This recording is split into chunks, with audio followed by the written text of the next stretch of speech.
marriage is barely surviving. Why God didn't call our marriage to just survive, but to thrive. Hey ladies, it's me, your girl Jan. Let's have a real conversation today. So many marriages today are hanging on by a thread. People waking up every day emotionally exhausted, financially overwhelmed, mentally drained, and spiritually disconnected. Between inflation, bills, work stress, social media, distraction, parenting pressure, and emotional burnout, many couples are no longer building thriving marriages. They are simply surviving. Can anyone relate? Can anyone relate? And survival mode, it changes people. When you're surviving, you stop dating each other. You stop communicating deeply. You stop laughing together. You stop dreaming together. You stop nourishing intimacy. You become roommates instead of partners. And if we're honest, some people are staying married physically, but emotionally, spiritually, and mentally, the marriage is starving. Starving. But hear me clearly today, Queen. God did not create marriage merely for endurance. He created marriage for connection, joy, peace, partnership, and purpose. Yes, marriage has seasons. Yes, marriage takes work. Yes, there'll be difficult moments. But there's a difference between going through a hard season and living permanently in survival mode. There are so many marriages that are in survival mode. And guess what? We'll say, oh, I have a great marriage. Oh, I some people say they have a perfect marriage. It's perfect for you, and sometimes that's because you have gotten immune. You have gotten immune to what you used to, and you think it's normal. But in reality, you're living in survival mode. A thriving marriage doesn't mean a perfect marriage. It means two people who intentionally keep watering what God gave them. Today, I want to talk about 7 important reasons why it is important for your marriage to thrive and not just survive. One, a thriving marriage creates emotional safety. One of the greatest gifts a marriage can give is emotional safety. A thriving marriage become a place where both husband and wife feel seen, heard, valued, and respected. But when a marriage is only surviving, communication becomes what? Transactional. Did you pay the bill? What time are the kids getting picked up? What's for dinner? The emotional connection disappears. And when emotional safety disappears, distance grows. People start feeling lonely inside their own marriage. A thriving marriage say, you matter to me. Your feelings matter. I still choose you. The world is already hard enough. Home should not feel like another battlefield. Your marriage should be a place of peace, not constant emotional survival. Let's talk about the second thing here. Thriving marriage strengthens mental and emotional health. Let's talk about this. Stress is everywhere right now. Everywhere right now. People are carrying financial pressure, anxiety, uncertainty, depression, burnout, and emotional exhaustion. And when a marriage is unhealthy, it adds more stress instead of becoming a source of strength. But a thriving marriage can become emotional medicine. There's power in having someone who supports you, someone who encourages you, someone who reminds you that you're not fighting life alone. A healthy marriage reduces emotional isolation. When couples thrive together, they learn how to comfort each other instead of constantly criticizing each other. The world will drain you, but marriage should help restore you. It should help restore you. Let's talk about the third thing. Thriving marriages help couples handle life storms better. Every marriage will face storms. Can I say that again? Every marriage will face storms. Financial struggles, health issues, job loss, grief, family stress, unexpected disappointment. The question is not if storms will come. The question is, will your marriage collapse under pressure or grow stronger through pressure? That's the question. Surviving couples barely communicate during hard seasons. Thriving couples lean into the teamwork. They say, we're going to get through this together. And that mindset changes everything, honey. When two people stay emotionally connected during hard times, the storm may shake them, but it won't destroy them. A thriving marriage becomes a shelter during difficult seasons. Number 4, thriving marriages create a healthier environment for children. Children may not understand every detail, but they absolutely feel the atmosphere in a home. They can feel tension, coldness, bitterness, distance, silence. When parents only survive together, children often grow up around emotional disconnection.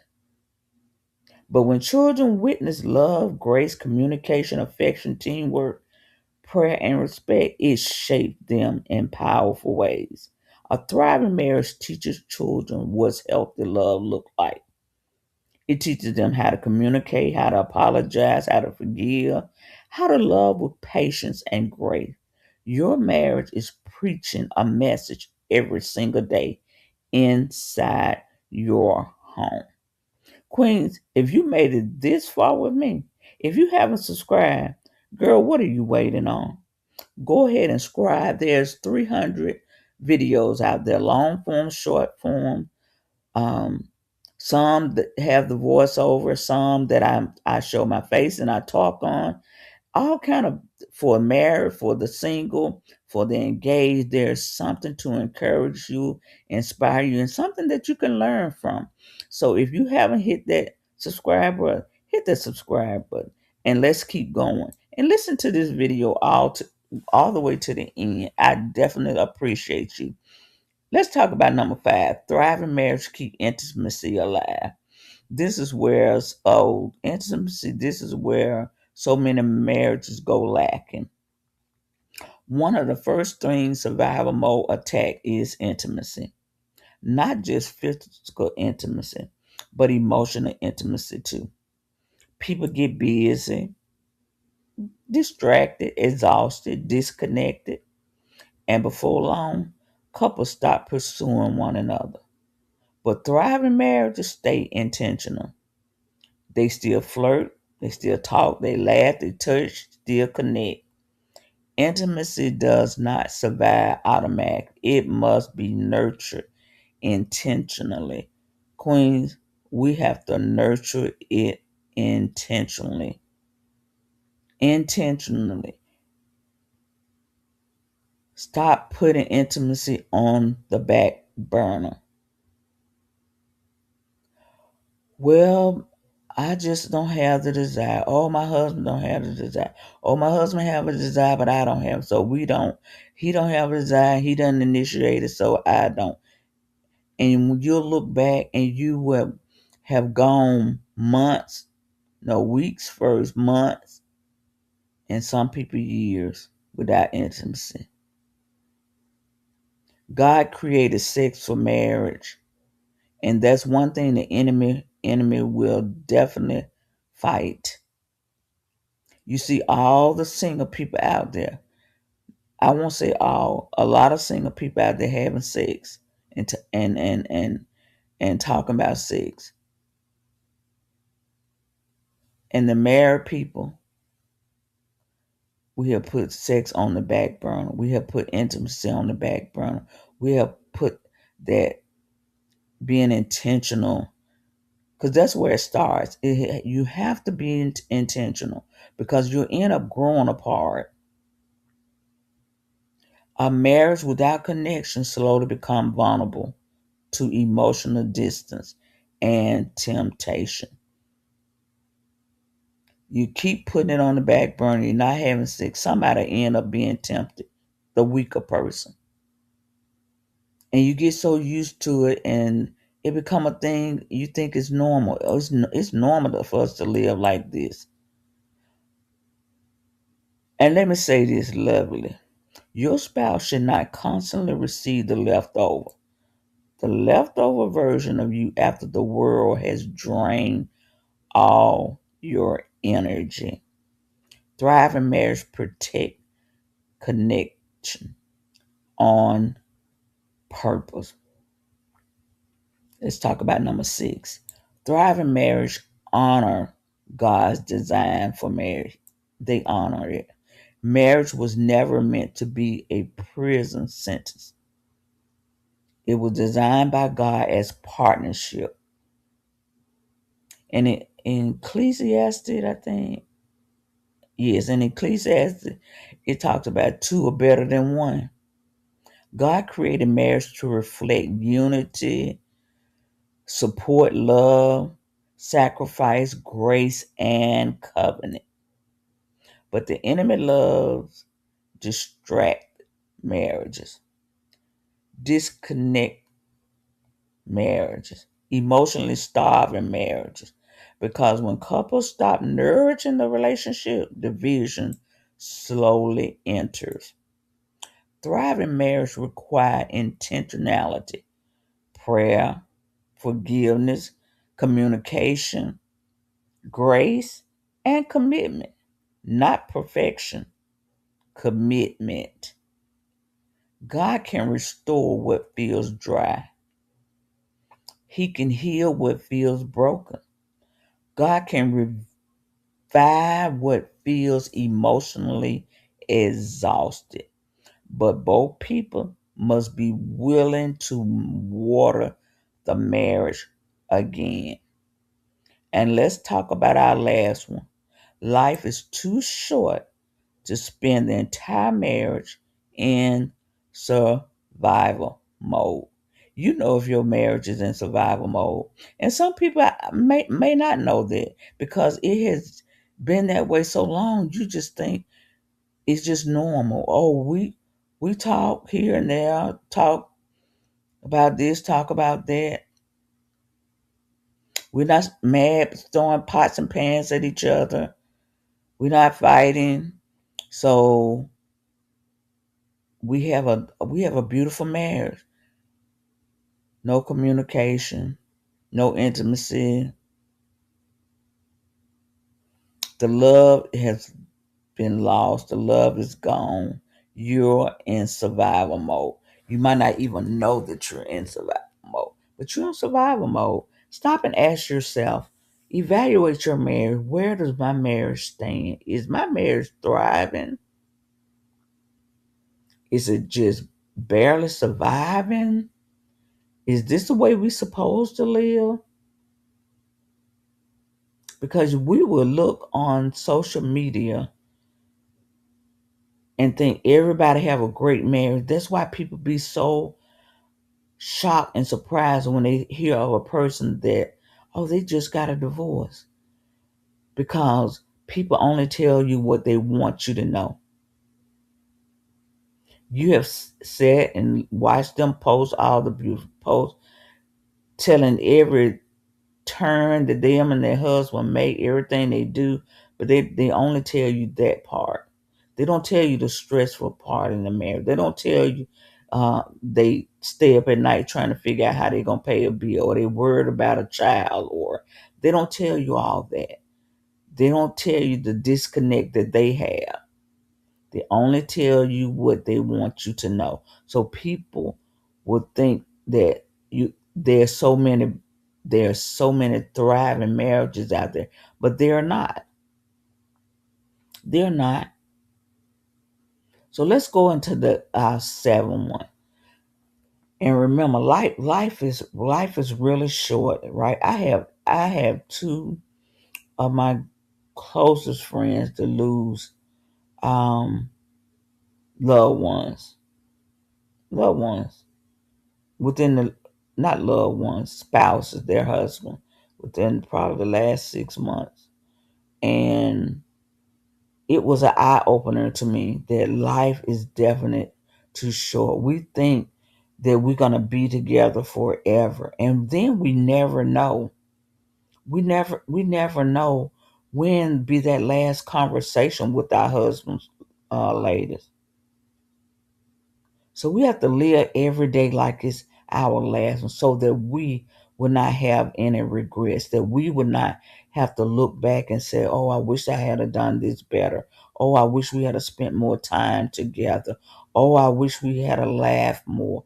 Oh, I wish um, we were more intimate with each other. Oh, we put it off because, oh, we felt like, oh, we have time. Life is short. Let's make the best of it. Let's make the best of our marriage. Let's live today like it's our last day. Because for real, life really is short. And we never know.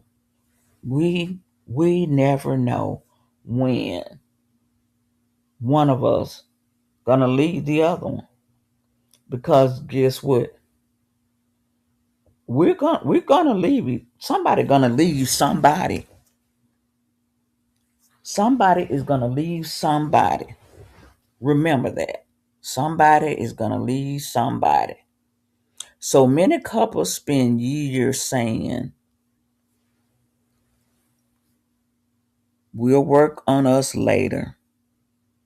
When things calm down, when the bills are paid, when the kids get older, but life keep moving on. Years pass, connection fade, distance grow quietly, and suddenly people wake up, realize they survived life together, but never truly enjoyed each other. And some people do enjoy each other. I hear people say, oh, we living our best life. Are you really living your best life? Do you really know what your best life is? Or are you living a life that you have gotten immune to? Are you living a life that you're just used to? Is that the life that you call your best life? You have gotten immune to it. You got immune to you and your husband being distant. You got immune to you and your husband arguing over little things all the time. You got used to um, you talking in a kind of way to him and he talking in a kind of way to you, but that's your best life. Really? For real? Wake up. Stop saying you living your best life. Is that the best that you can give in your marriage? Is that the best? Think about it. Think about that. If your spouse was to leave you today, Queen, would you say that I've given my marriage my all? Would you say one thing for sure? My husband knew I loved him. He knew I was in his corner. He knew I was his greatest cheerleader. He knew that I enjoyed spending time with him. He knew that I gave it my all. He knew that it was so important for us to always date. He knew that it was so important for us to sit and laugh and talk and have those deep, deep conversations. Think about it. Let us do better. Tomorrow is not promised. Tomorrow is not promised, Queen. Love your husband like never before. Talk now. Laugh now. Travel now. Pray together. I can't say that, stress that enough. Pray. You have to have a foundation of prayer in your home.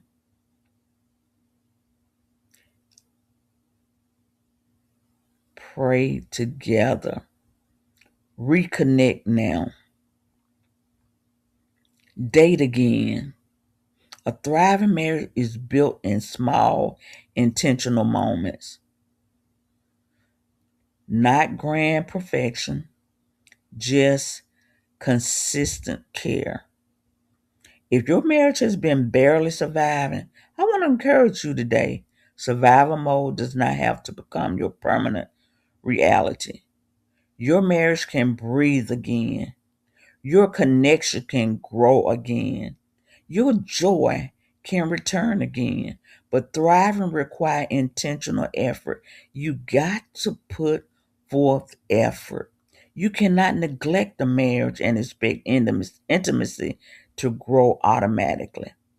Water what matters. Protect your connection. Turn toward each other again. Pray together. Communicate honestly again. Choose each other again. Because a thriving marriage is not built accidentally, it is built daily. And, Queen, your marriage deserves more than survival. Guess what? It deserves life. Queen, love your husband. Love your husband like never before. Don't take him for granted. And I'm talking to us. I'm talking to us as women because that's what this platform is all about. Let us love our husband like never before. Let us have a thriving marriage. Let us have a marriage that God would be pleased with. That God would be pleased with. No, we don't have a perfect marriage, but always striving for perfection is the key. Always striving. Take one day at a time. Be considerate of our husbands. Be thoughtful. Give respect. Love on him like never. Love on him like it's your last time. Love on him like never before. Because who knows? It could be your last time. We don't know. So, Queens, you go and have the most amazing day. And as I always say, always try to leave a person better than you found them. And don't forget to love your husband. And if your marriage is barely surviving, put these 7 reasons into action and watch God change things. Pray and ask God and tell God that you want a thriving marriage and ask Him to show you yourself. Don't sit and blame everything on your husband. Look and see what it is that you can do and then pray and God will change him. Ladies, go be blessed. And don't forget to share this with another married couple. And don't try to say, oh, no, I don't need to send it to them because I know they have a beautiful marriage. No, people tell you what they want you to know. You would be surprised. Let me say this, you will be surprised at the people that I talk to that barely surviving. And in other people's eyes, I know to them, they think that those people have a thriving marriage. But you never know what people are going through. Again, ladies, don't forget to share this. And I love you. I love you with the love of God. Be blessed.